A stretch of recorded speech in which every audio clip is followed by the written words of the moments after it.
¿Sabían que los bosques también necesitan respirar? Imaginen un bosque lleno de árboles altos y fuertes, pero que de repente empieza a toser. Esto fue lo que le pasó a un pequeño bosque ahogado por el humo de los coches que pasaban cerca. Pero un día apareció un coche muy especial.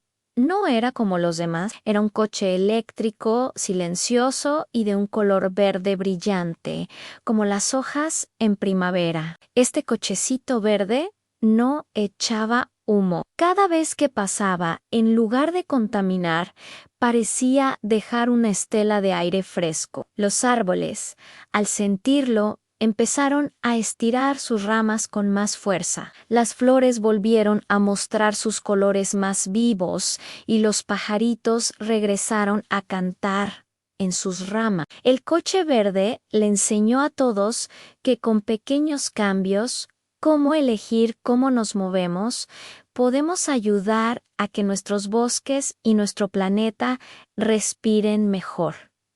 ¿Te gustó esta historia? Dale a me gusta y suscríbete para más cuentos que inspiran. Hasta la próxima.